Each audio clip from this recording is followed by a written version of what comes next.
हाँ जी।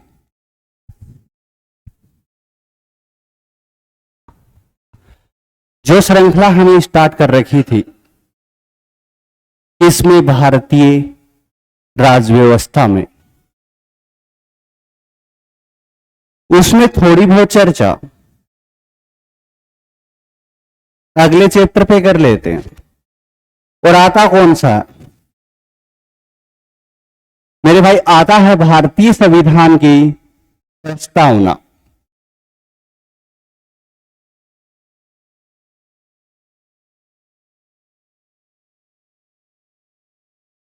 आज थोड़ी बहुत चर्चा करेंगे किस पे?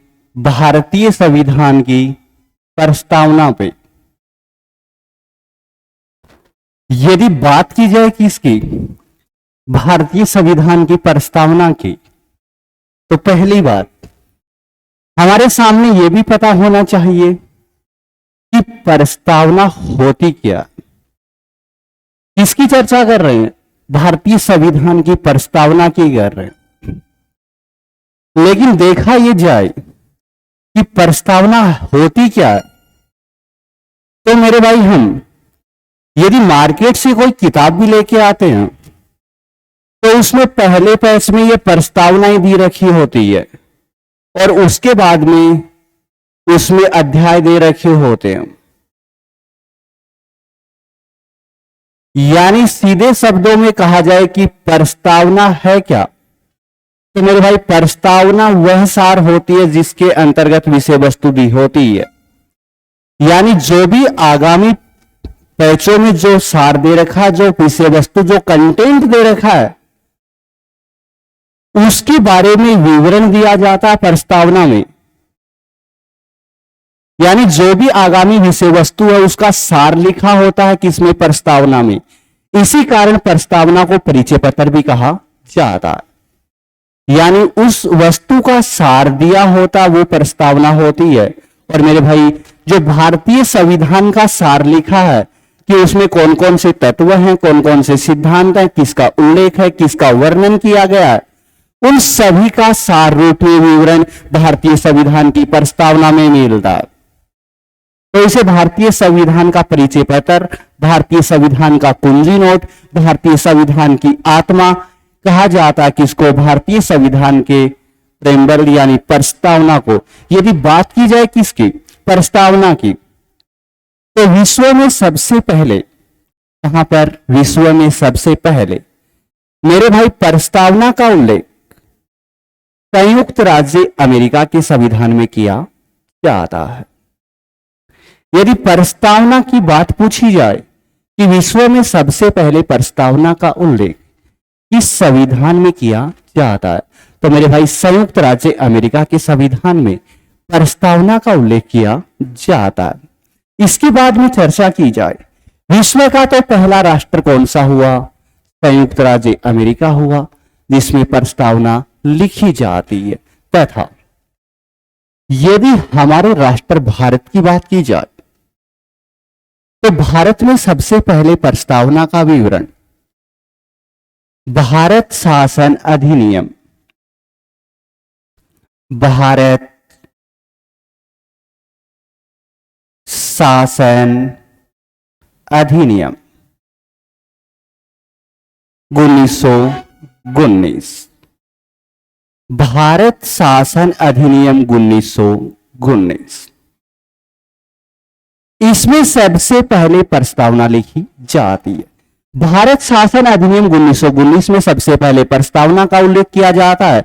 इसके बाद में मेरे भाई भारत शासन अधिनियम 1935 आता है तथा भारतीय स्वतंत्रता अधिनियम 1947 आता है। लेकिन दोनों में ही प्रस्तावना नहीं थी, दोनों ही प्रस्तावना विहीन थे।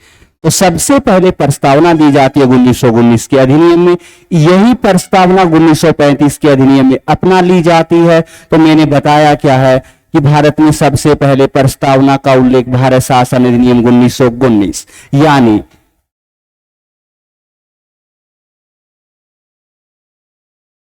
मॉन्टेग्यू चेम्सफोर्ड सुधार अधिनियम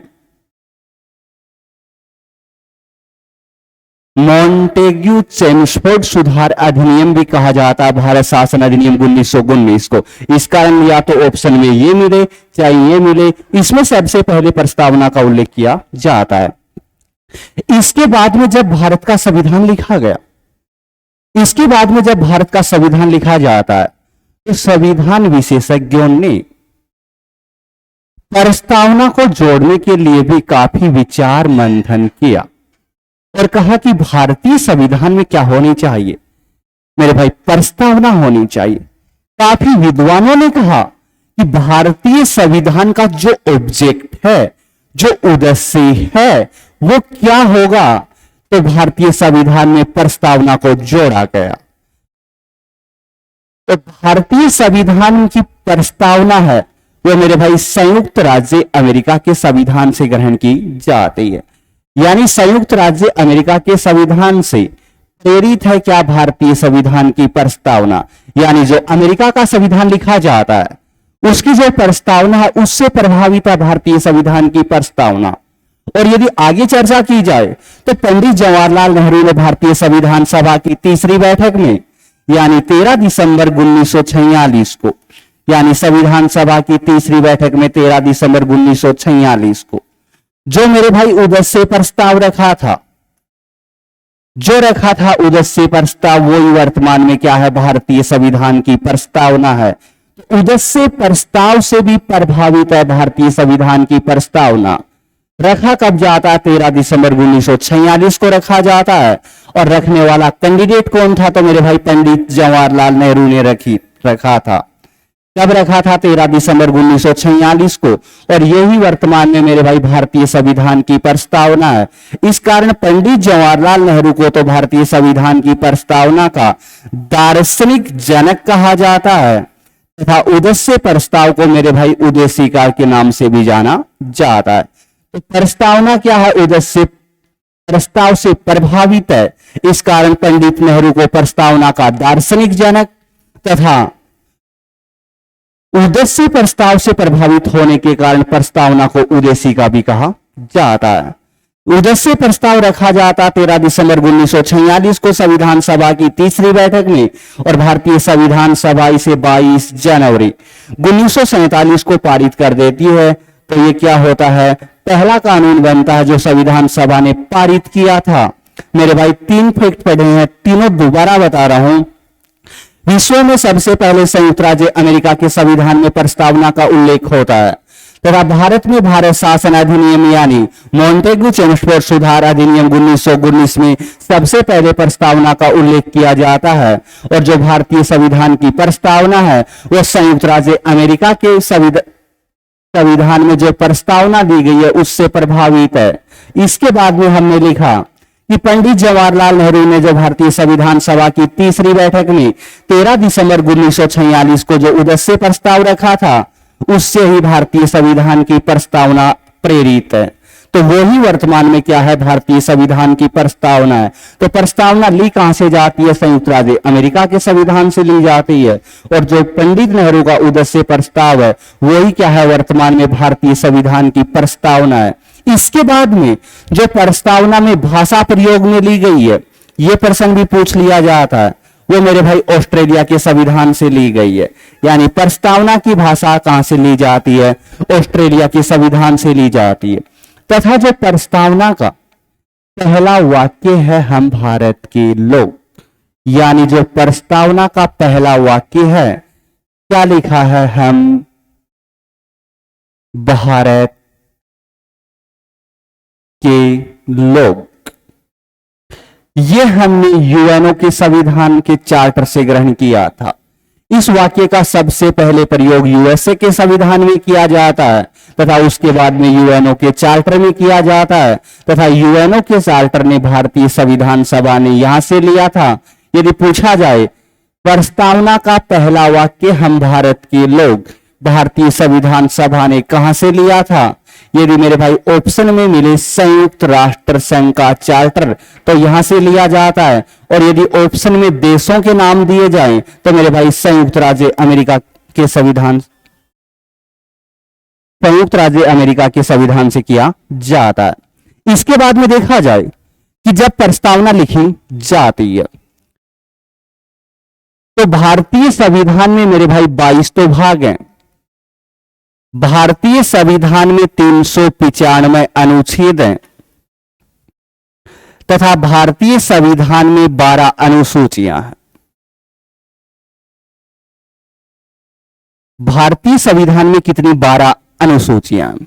तो देखा यह गया कि जो भारतीय संविधान की प्रस्तावना है वो उसका उल्लेख न तो किसी भाग में है, न ही किसी अनुसूची में है और न ही किसी अनुच्छेद में है।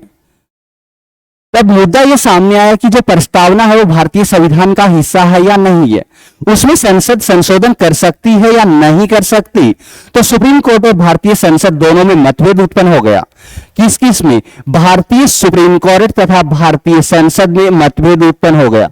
संसद कह रही है आर्टिकल 368 के तहत मैं प्रस्तावना में संशोधन करना चाहती हूं, लेकिन सुप्रीम कोर्ट उसे मना कर रहा है। क्यों? क्योंकि भारतीय संविधान की जो प्रस्तावना है वो संविधान का हिस्सा नहीं है।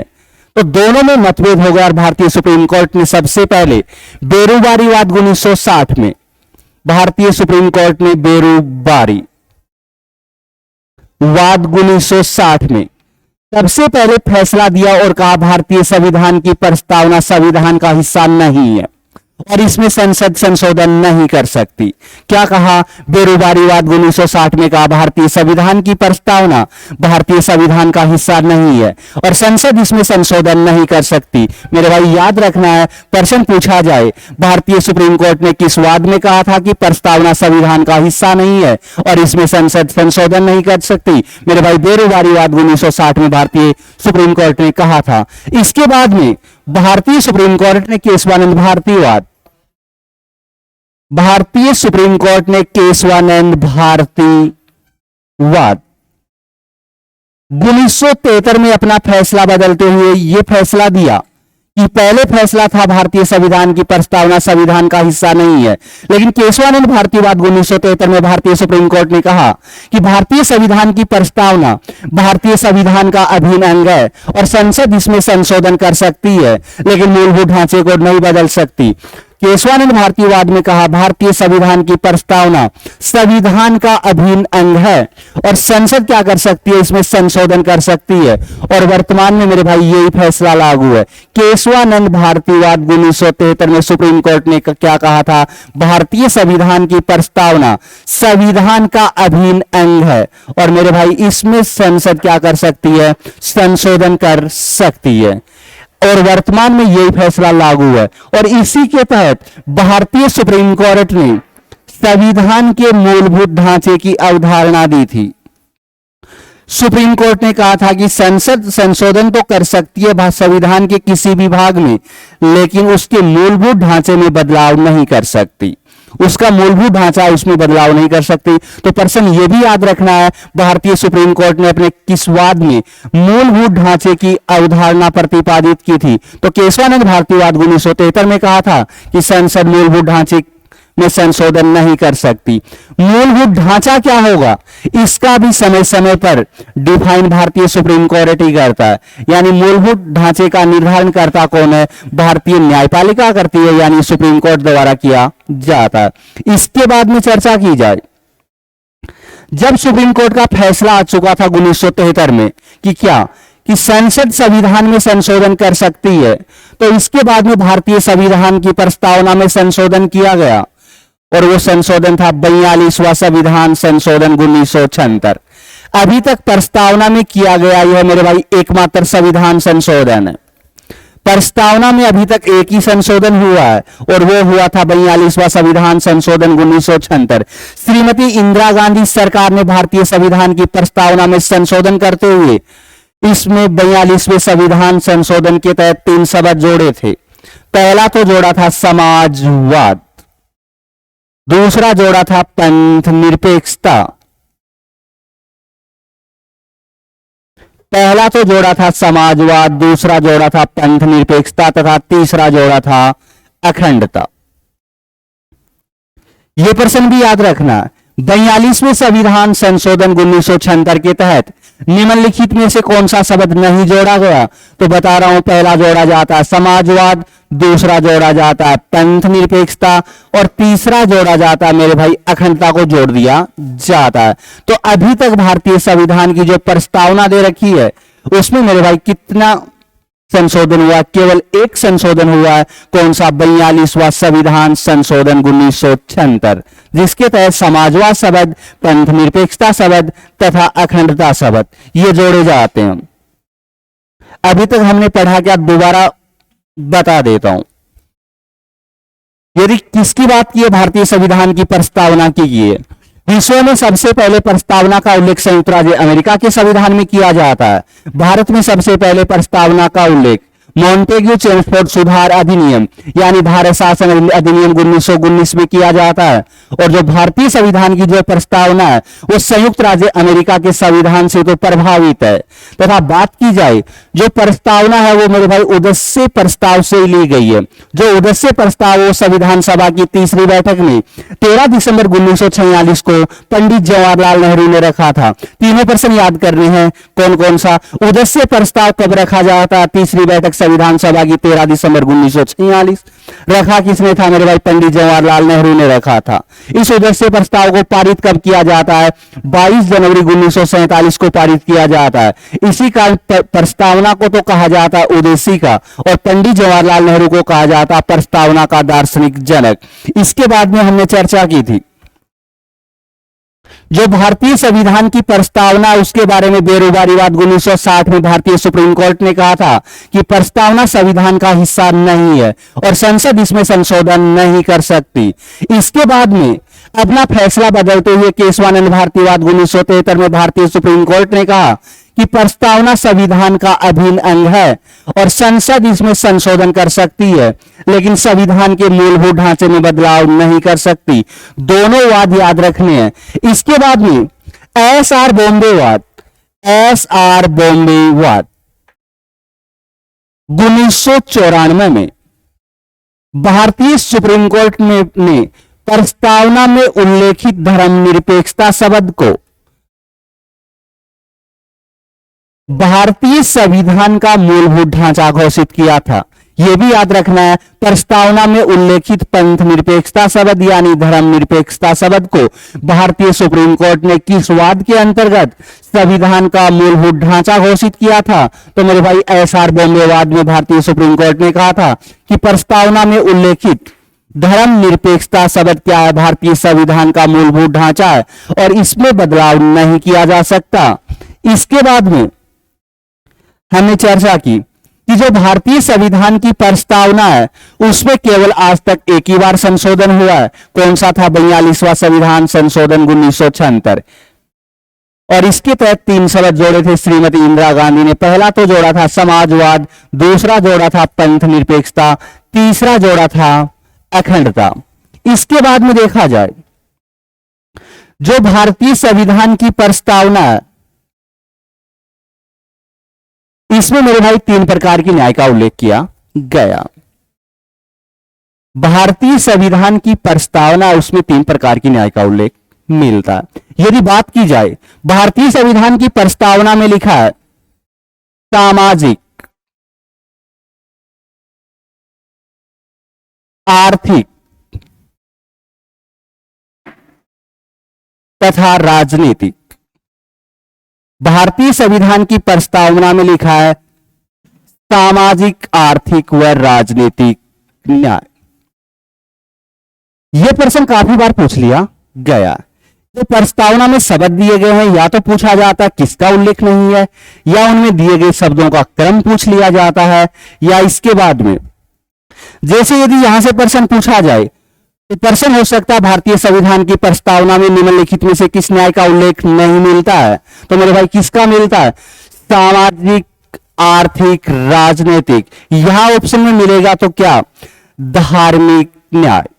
और धार्मिक न्याय का उल्लेख भारतीय संविधान की प्रस्तावना में नहीं किया गया है। इसका उल्लेख कहां पर मिलता है? भारतीय संविधान का आर्टिकल 25। भारतीय संविधान का आर्टिकल कौन सा? 25। जहां पर लिखा है क्या, अंतःकरण की स्वतंत्रता यानी धार्मिक स्वतंत्रता के अधिकार में क्या मिलता है, धार्मिक स्वतंत्रता का उल्लेख मिलता है, यानी वहां पर दी गई है। सिर्फ प्रस्तावना में तो तीन ही न्याय हैं, कौन कौन सी, सामाजिक, आर्थिक और राजनीतिक। इसके बाद में चर्चा की जाए, भारतीय संविधान की प्रस्तावना में 5 प्रकार की स्वतंत्रताओं का भी उल्लेख किया गया। और पिछली बार फर्स्ट ग्रेड के फर्स्ट पेपर में यही पूछा गया। प्रश्न क्या था कि भारतीय संविधान की प्रस्तावना में निम्नलिखित में से कौन सी स्वतंत्रता का उल्लेख नहीं मिलता है। कितनी बताइए, 5। पहला तो दिया गया विचार की, दूसरा दिया गया अभिव्यक्ति की, तीसरा दिया गया विश्वास की, चौथा दिया गया धर्म की, और 5वां दिया जाता है उपासना की। कि भारतीय संविधान की जो प्रस्तावना है उसमें 5 प्रकार की स्वतंत्रताओं का उल्लेख है। पांचों नाम याद रखने किसकी, विचार की। दोनों अलग अलग हैं क्योंकि आर्टिकल 19 में जो स्वतंत्रताएं दी गई हैं उसमें एक ही नाम लिखा है, विचार एवं अभिव्यक्ति। लेकिन जो प्रस्तावना में दी गई है उसमें विचार तथा अभिव्यक्ति दोनों को अलग अलग डिफाइन किया गया। आर्टिकल 19 फर्स्ट में सिर्फ एक ही नाम लिखा, क्या लिखा, आर्टिकल 19 फर्स्ट क में यह लिखा है विचार एवं अभिव्यक्ति की स्वतंत्रता लिखी है, वहां पर दोनों को एक ही चीज डिफाइन किया गया। लेकिन प्रस्तावना में विचार तथा अभिव्यक्ति की स्वतंत्रता को अलग अलग बताया गया है। यानी पहली तो दी गई है विचार की, दूसरी दी गई है अभिव्यक्ति की, तीसरी दी गई है विश्वास की, चौथी दी गई है धर्म की, और 5वीं दी गई है उपासना की। यदि पेपर को ज्यादा ही टफ बनाया जाए तो प्रश्न यह भी पूछा जा सकता है कि प्रस्तावना में दिए गए शब्दों को कर्मानुसार व्यवस्थित कीजिए। यानी पहले किस शब्द का उल्लेख है, उसके बाद में किसका है, उसके बाद में किसका है। जैसे प्रस्तावना में पहले सामाजिक दे रखा है, फिर आर्थिक दे रखा है, फिर राजनीतिक न्याय दे रखा है। तो इस प्रकार यदि पूछ लिया जाए तो इनका क्रम भी याद रखना। काफी बार पूछा जाता है किसका, न्याय का, न्याय, स्वतंत्रता, समानता तथा बंधुता। यह प्रश्न जितनी भी बार आया इसमें यही पूछा गया, इन शब्दों का प्रस्तावना में उल्लेखित होने का क्रम दर्शाइए। आज इस क्लास में इतना ही और कल चर्चा करेंगे।